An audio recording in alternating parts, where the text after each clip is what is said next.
Chers collègues, chers amis, je remercie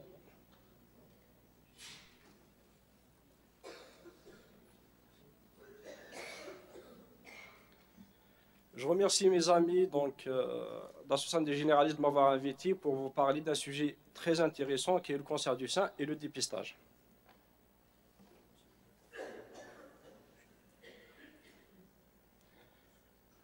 Donc le cancer, le sein et le col, c'est des organes accessibles. Donc le sein, on peut le palper, le col, on peut mettre un spiculum et voir le col et faire des frottis.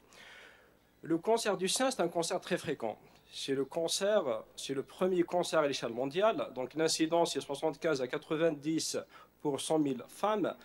L'incidence, elle est en augmentation d'année en année, donc elle augmente de 1 à 2% par année. En France, il y a 40 000 nouveaux cas par an, qui est responsable de 12 000 décès par an. Ça représente 19% des cancers féminins. Une Française sur 10, elle fera un cancer du sein au cours de sa vie. 25% sont diagnostiqués avant 50 ans et 30% après 70 ans.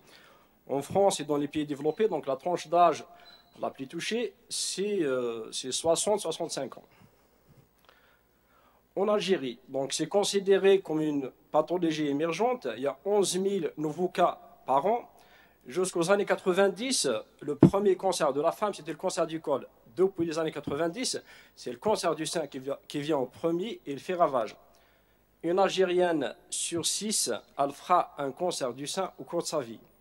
La particularité algérienne et maghrébine, c'est un cancer qui touche la femme jeune. La tranche d'âge la plus touchée, c'est 40-45 ans. Ça nécessite une amélioration de la politique de dépistage. Donc, il y a un registre de cancer d'Alger. Donc, il y avait 625 nouveaux cas diagnostiqués en 2012. L'incidence est passée de 14 pour 100 000 habitants en 93 à 70 pour 100 000 habitants en 2012. Le cancer du sein affecte des patientes relativement jeunes.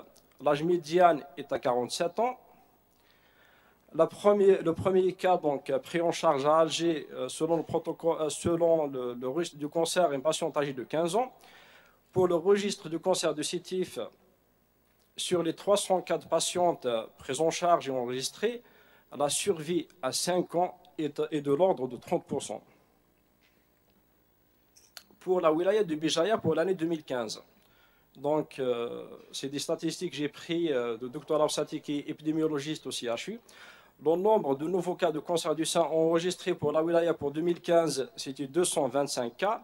L'incidence est de 51 pour 100 000 et il constitue 33% des cancers féminins, avec un seul cancer du sein chez l'homme. Donc le cancer du sein chez l'homme représente 1% des cancers du sein. Donc on voit que le cancer du sein, il vient en premier avec 30%. En deuxième, ça vient le colorectal. Après, ça vient le col. Et la tranche d'âge la plus touchée, c'est 40-45 ans. Pour la wilaya de Béjaïa pour 2016, on a enregistré 194 cas de cancer du sein. Donc l'incidence, elle est de 45 pour 100 000. Ça constitue toujours 30% des cancers de la femme, avec 4 cancers chez l'homme. Donc pour le service de gynéco-obstétrique du CHU, durant l'année 2017, on a pris en charge, on a opéré dans le service 107 patientes pour cancer du sein. Pour les 107 patientes, la tranche d'âge, l'âge moyen, c'est 44 ans. La tranche d'âge la plus touchée, c'est entre 40 et 45 ans. Sur les 107 patientes, on a fait 2 traitements conservateurs, qui est un taux très très faible. Il y avait 4 carcinomes in situ, on a fait une mastectomie, les patientes sont guéries. Sur les 107 patientes, il y avait 6 patientes où il y a association cancer du sein et grossesse. Le diagnostic est fait au cours de la grossesse. Donc, la plupart des patientes sont diagnostiquées à un stade tardif, stade 3. Quels sont les facteurs de risque du cancer du sein?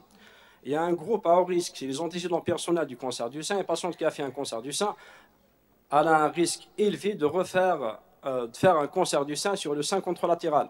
Antécédents personnels d'hyperplasie atypique, le BRCA1 et BRCA2, donc il y a une prédisposition familiale pour le cancer du sein et le cancer de l'ovaire, antécédent familial du cancer du sein bilatéral avant la période postménopausique. Les facteurs de risque, le groupe à risque modéré, les antécédents familiales du cancer du sein unilatéral postménopausique, première grossesse tardive ou l'inulipare, obésité et postménopause, antécédent personnel du cancer de l'ovaire ou de l'endomètre, mastopathie proliférante bénigne et antécédent d'irradiation. Un groupe de risque, un groupe à risque faible, consommation d'alcool, ménarchie précoce, ménopause tardive, traitement hormonal substitutif et un régime riche en graisse.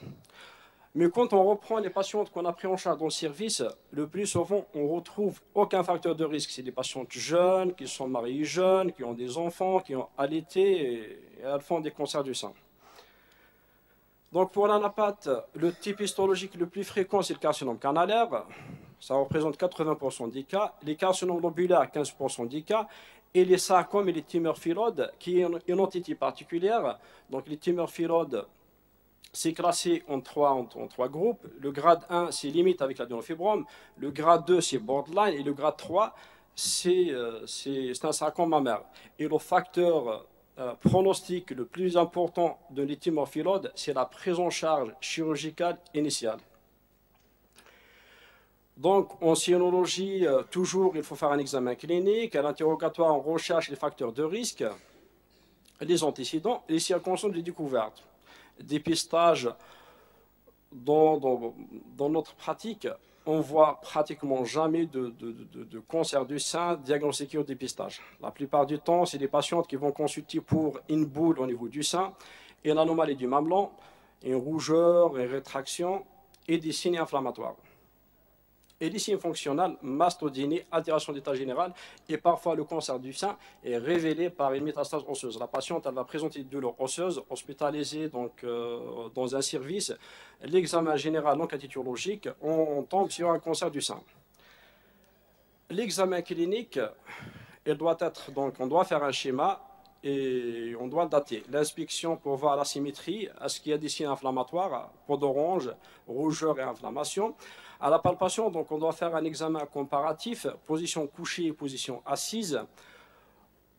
Donc, à la recherche d'un nodule, on évite d'utiliser les gants pour examiner les patientes.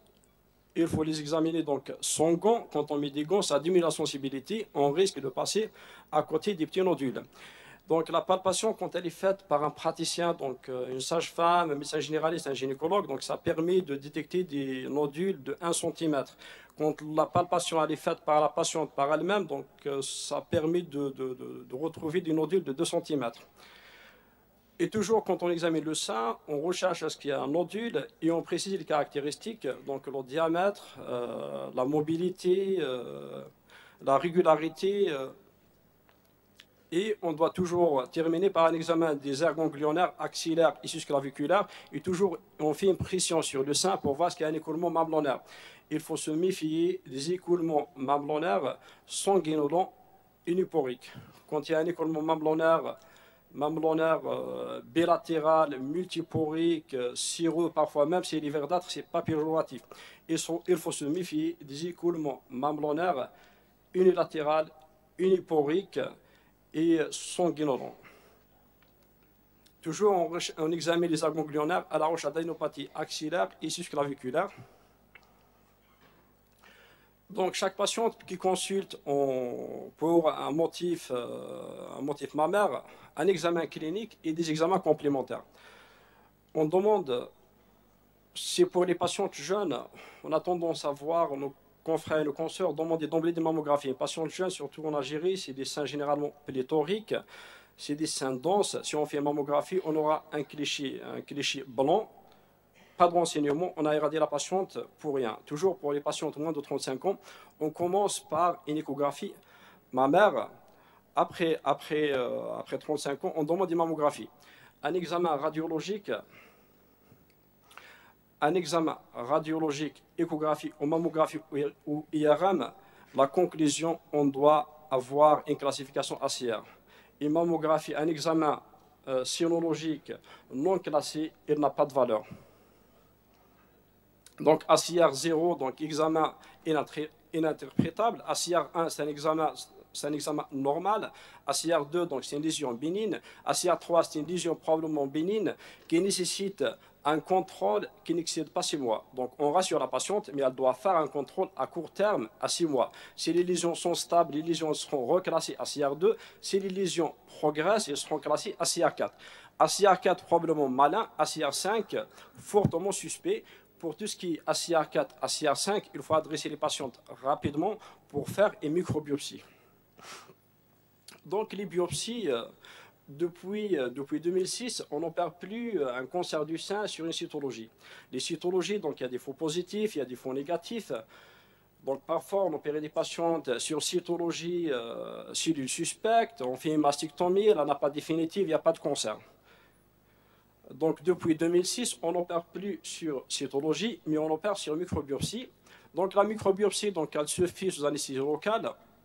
Donc on prélève une petite carotte, on a un diagnostic histologique, un diagnostic de certitude.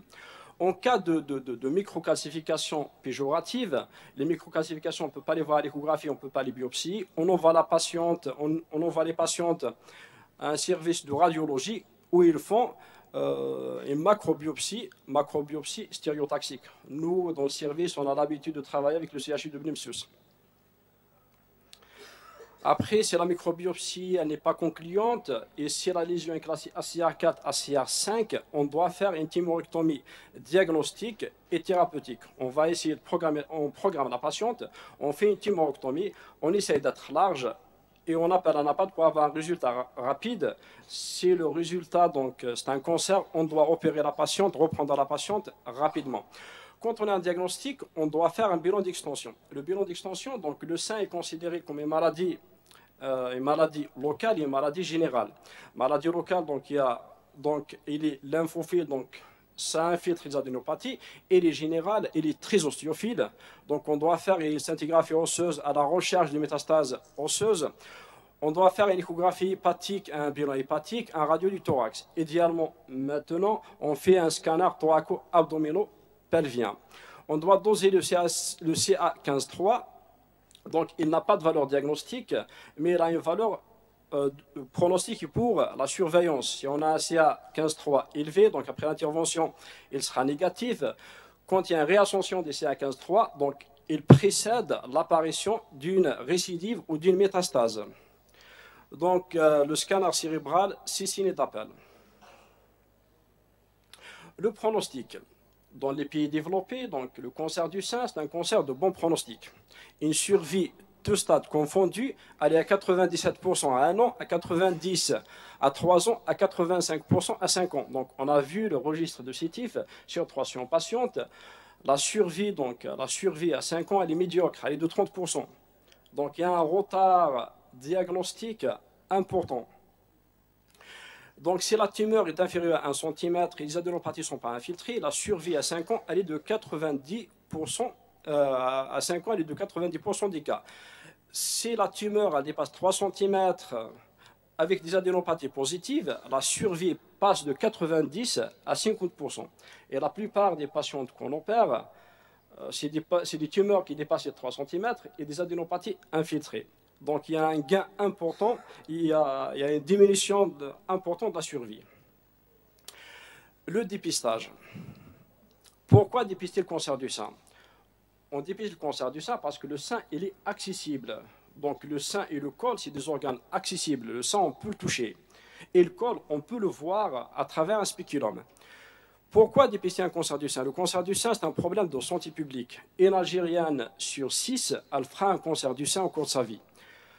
Et quand on fait un diagnostic précoce, donc le dépistage, ça permet de faire un diagnostic précoce. Quand on fait un diagnostic précoce, on peut faire un traitement conservateur, une tumorectomie avec ganglion sentinelle ou tumorectomie donc avec curage.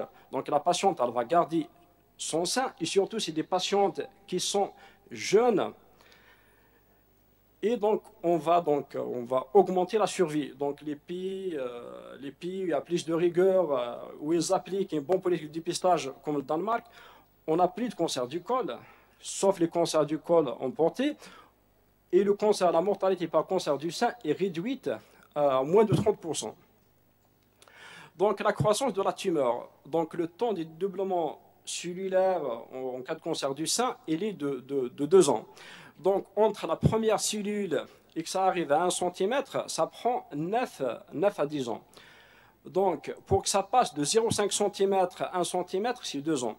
Donc, la mammographie, donc, ça permet de dépister des lésions infracliniques, des lésions de 0,5 cm. Et nous, praticiens, quand on examine, donc la palpation doit être faite sans gant, parce que le gant, donc, elle diminue la sensibilité. Donc, ça permet de diagnostiquer des lésions de 1 cm. Le dépistage de masse. En Algérie, donc, pour le moment, il n'y a pas de dépistage de masse. Donc, dans les pays développés, donc, il se fait par mammographie. Donc, la mammographie, elle permet de voir des lésions de 0,5 mm. Sensibilité spécificité qui est importante. Réduction de la mortalité de 30 à 40% chez les femmes âgées de plus de 50 ans. Le dépistage de masse, il y a un programme instauré en Suède depuis les années 1970 et en France depuis 1989. C'est les femmes âgées entre 50 et 74 ans, c'est gratuit. Aux États-Unis, le dépistage se fait pour les femmes entre 40 et 50 ans. La problématique en Algérie, le cancer du sein, il touche la femme jeune, entre 40 et 50 ans. Donc si on fait un dépistage, on doit le faire à partir de 40 ans. Après la classification ACR, un examen radiologique qui n'a pas, dans la conclusion, il n'y a pas de classification ACR, il n'a aucune valeur. ACR1, mammographie normale. ACR2, aspect bénin, donc c'est la conduite, c'est la surveillance. ACR3, probablement bénin. Le taux de cancer dans l'ACR3, il est moins de 5%. ACR3, ça nécessite une surveillance, il ne faut pas affouler la patiente, mais ça nécessite un contrôle à court terme qui n'excède pas 6 mois. ACR4, c'est suspect. Le taux de cancer du sein dans les ACR4, donc c'est entre 10 et 70%. ACR5, c'est malin. Le taux de cancer dans les ACR5, il est de 70%. Le dépistage individuel, l'auto-examen. L'auto-examen, donc il faut conseiller pour toutes les patientes à partir de 25 ans et une autopalpation à chaque cycle. L'autopalpation, donc ça va générer beaucoup de consultations, beaucoup de stress, mais ça permet de faire des diagnostics précoces et des prises en charge rapides. Donc l'autopalpation, ça permet, donc la patiente, elle permet de détecter des lésions de 2 cm et 1 cm pour les professionnels de santé. Donc la mammographie, en cas de doute sur l'examen clinique, on doit faire une mammographie pour préciser les données de l'examen clinique et pour dépister des lésions infracliniques. Donc l'examen, donc mammaire, donc doit se faire. On ne doit pas faire un examen, donc la patiente à moitié dévêtue, donc il faut avoir un torse nu, patiente position assise et position couchée. Il faut palper les 4 quadrants, faire une pression sur le mamelon à la recherche d'un écoulement mamelonnaire et rechercher l'adénopathie axillaire ou susclaviculaire. Donc il faut faire attention, donc il faut faire attention aux mastites. Aux mastites, il y a des patientes qui vont venir vous voir pour des mastites. Et mastite, si la patiente, elle n'allait pas, il faut se méfier. La plupart des mastites en dehors de l'allaitement, ça peut rentrer dans le cadre des cancers inflammatoires qui sont très fréquents donc, en Algérie et dans les pays du Maghreb. Un aspect de peau d'orange, une rougeur, une chaleur, si la patiente n'allait pas, il faut faire très attention. Ça peut être un cancer inflammatoire. Et les cancers inflammatoires, donc là, dans la classification, c'est des tumeurs classées T4 et c'est des cancers très agressifs. Donc il faut faire très attention. Une patiente qui présente un sein inflammatoire, si elle n'allait pas, donc ce n'est pas un abcès mammaire, ce n'est pas un engorgement, il faut faire très attention. Il faut penser à une mastite carcinomateuse. Toujours, il faut se méfier des rétractions du mamelon. Donc l'examen clinique doit être minutieux. Très bien, donc le dépistage individuel, donc on a parlé de l'auto-examen, de l'examen par un praticien et de la mammographie. Donc la mammographie actuellement, donc on la conseille pour toutes les patientes qui sont âgées de 40 ou plus, une mammographie chaque 2 ans. Donc ça permet de faire le diagnostic des microcalcifications de microcalcification et de tumeurs de plus de 5 mm. Donc la mammographie, elle nous donne une avance diagnostique de 2 ans. Elle permet de détecter des lésions de 5 mm, alors cliniquement, on peut palper un nodule qu'à partir de 1 cm. Pour donc l'IRM, donc elle est plus performante, c'est un examen plus performant que la mammographie. Donc surtout pour les patientes jeunes où il y a des symptômes, si on fait mammographie, donc on a un cliché blanc. Pour les patientes jeunes avec des antécédents de cancer ou des facteurs de risque importants, l'examen de référence, c'est l'IRM. Les recommandations nationales, donc le plan cancer 2015-2019, donc il y a des guidelines nationales pour la prise en charge des cancers les plus fréquents, donc le sein et le col. Donc c'est un guideline qu'on peut télécharger donc sur le site du ministère. Donc en Algérie, le cancer du sein est la première cause de mortalité par cancer chez la femme. La taille tumorale moyenne est de 35 mm. La plupart du temps, on fait du diagnostic à des stades donc des T2, dans 60% des cas, avec un envahissement ganglionnaire au moment du diagnostic. La stratégie à développer en Algérie doit être axée sur le dépistage et le diagnostic précoce. C'est le seul garant d'avoir des formes localisées et curables. Pour toutes les femmes, un examen clinique des seins, palpation une fois par année, est recommandé pour toutes les femmes à partir de 25 ans, quel que soit le niveau de risque. Cet examen rapide, indolore, permet de détecter une éventuelle anomalie. Il peut être réalisé par un généraliste, un gynécologue ou une sage-femme, et n'importe quel médecin. En Algérie, le dépistage de masse organisé ne sera pas le même que celui pratiqué ailleurs en raison des particularités épidémiologiques. C'est un cancer qui touche les patientes jeunes. Le pic d'incidence est avant 50 ans, donc la tranche d'âge la plus touchée, c'est 40-45. La densité mammaire, donc les Algériennes, c'est des seins pléthoriques, donc il y a une densité mammaire importante. L'organisation du dépistage de masse du cancer du sein en Algérie est une des priorités, des prérogatives du plan cancer 2015-2019. Un comité d'experts est créé pour organiser le dépistage du cancer du sein. Il tiendra compte des moyens humains, matériels existants et en concertation avec les différents intervenants. En conclusion, le dépistage diminue la mortalité par cancer du sein considérablement, 37% au Danemark. La mammographie, c'est le test de dépistage spécifique et sensible. L'autopalpation, c'est important, et un examen annuel par les praticiens. Je vais vous montrer quelques cas cliniques. Donc, le premier cas, c'est une patiente âgée de 34 ans. C'est une patiente ayant présenté donc, une tumeur phylode, opérée initialement comme adénofibrome. Opérée, 2 mois après, elle fait une récidive.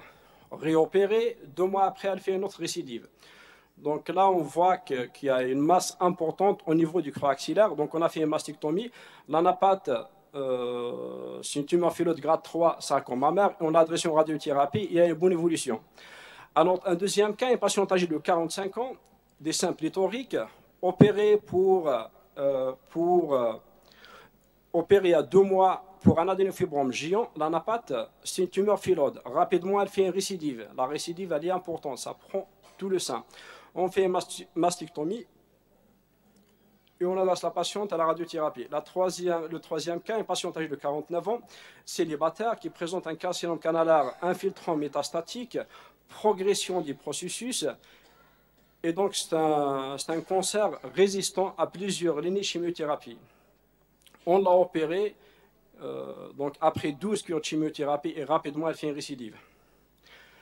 Le quatrième cas, c'est une patiente âgée de 33 ans, célibataire, antécédent du sarcome utérin, qui fait une dermo-hypodermite nécrosante du sein. Le cinquième cas, une patiente âgée de 38 ans qui fait un carcinome canalaire infiltrant du sein, opéré 1 mois après son accouchement. Le diagnostic est fait au cours de la grossesse. Un processus agressif métastatique et elle fait une récidive rapide sur la cicatrice. Le sixième cas, une patiente de 33 ans, célibataire, cancer du sein droit localement avancé, négligé et métastatique. La patiente, elle consulte, on retrouve chez elle un cancer du sein, on fait microbiopsie, c'est un cancer du sein. La patiente, elle néglige sa pathologie, elle revient donc avec plein de métastases et un cancer du sein localement très avancé. Le septième cas, une patiente de 76 ans, néoplasie mammaire gauche, je termine. Donc, une lésion mamma classée T4D avec rétraction du mamelon. Donc, on a tendance, les patientes, elles ne consultent pas. Donc, c'est nous, les professionnels, d'aller chercher, examiner ça et sensibiliser nos patientes. Merci.